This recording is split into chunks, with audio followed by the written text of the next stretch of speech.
Hello, Potato, and welcome back to the fireside. Yep, that means it's time for me to tell you another tale. Today's tale does have some minor cursing in it, kind of PG-13 level stuff. So, if you object to children hearing that, then don't let children watch this. Yeah, I think it's all about that. That's about all I have to say today. So please, take a seat by the fire and let me commence story time. Phantom Pursuit. The van slows to a stop on the dirty brick drive in front of the large, old, run-down house as the late afternoon sunlight starts to fade. The words Phantom Pursuit are painted on the sides of it with the letters slanted forward to make them look like they're going fast, even when the van is parked. 3 passengers disembark, their boots crunching on the grit of the driveway. They are wearing identical gray coveralls with a cartoon white sheet ghost printed on the back. He looks like he's trying to run away from something. They move to the back of the van, and the thin one opens the doors. The trio puts on heavy belts with various electronic devices holstered on them. They then take turns assisting each other with putting on head-mounted camera rigs. The fat one starts working with the 3 computers hooked to the monitors at the back of the van. "Camera test," he says. "On," says the thin one. "On," says the woman. "Okay, getting your feeds clearly, but..." The fat one leaves the monitors and walks over to the thin one, adjusting the camera strapped on just above his right ear. "There," says the fat one, looking back at the monitors.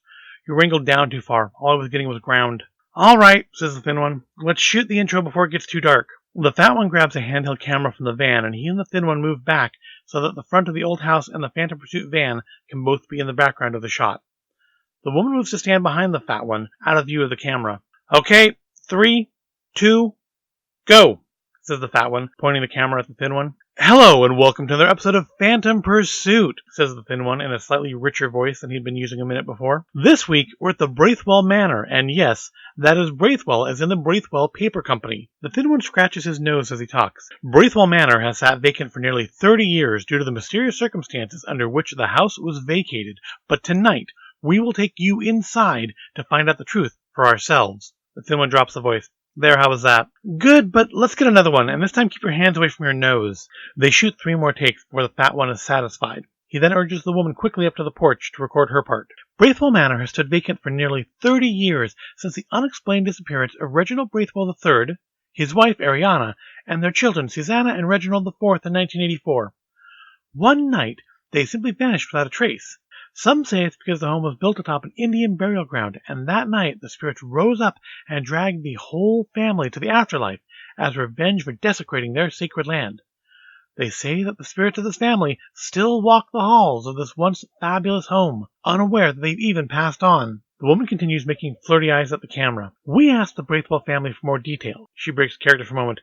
"Interview goes here, blah, blah, blah," and then goes back into character. "Now, we're going to head inside to explore Braithwell Manor, making us the first people to do so in nearly 3 decades. If the unquiet spirits of the Braithwells or anything else still roam these halls, we're going to find them. Let's go inside."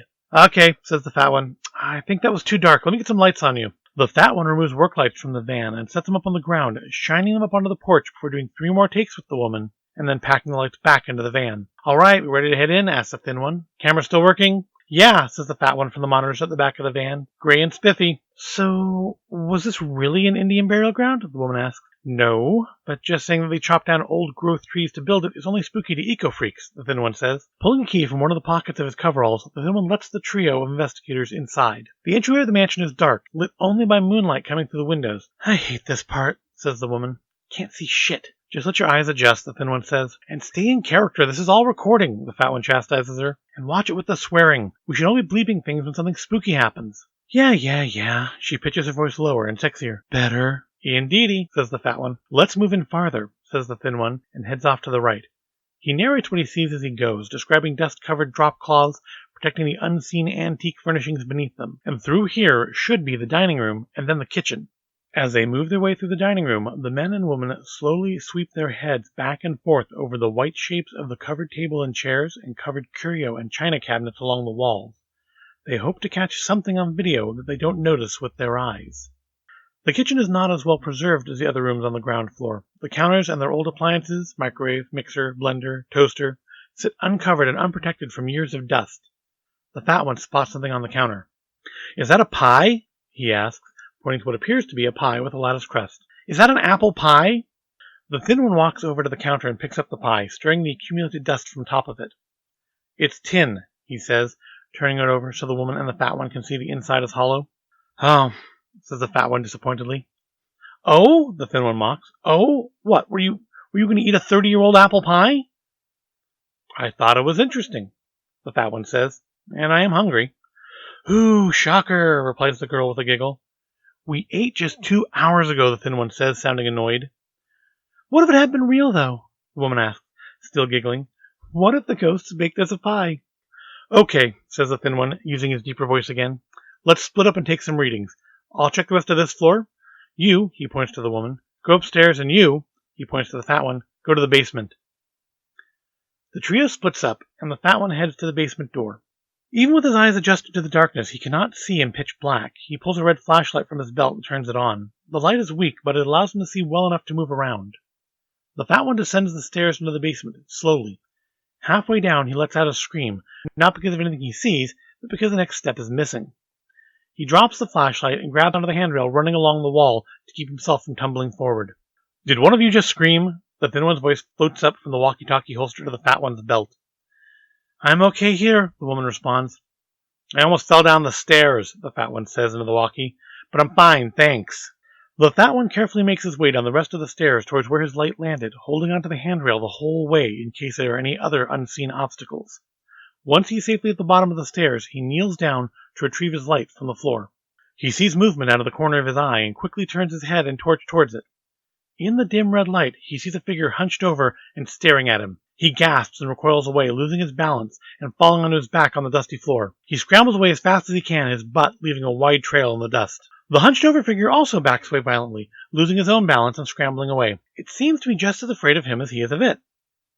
Damn it, the fat one mutters, getting to his feet. Fragging mirror. The basement is different than the upstairs. There are boxes around some of the walls, but there's also an old sofa set up opposite a big television set.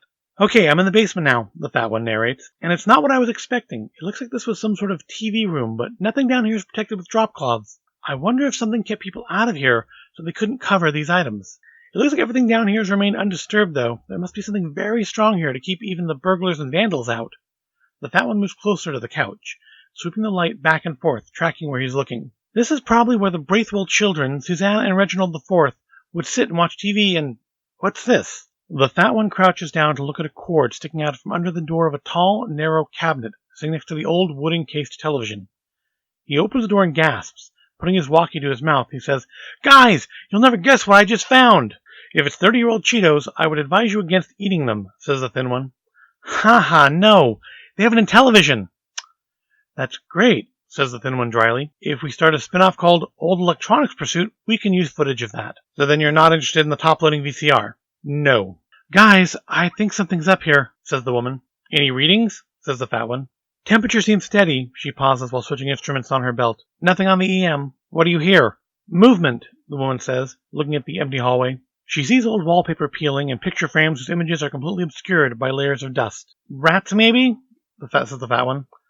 I don't think so, says the woman, opening a doorway and peering into a bedroom. The bed and other furnishings are covered in sheets like the furniture on the ground floor. I think I'm in the daughter's room now.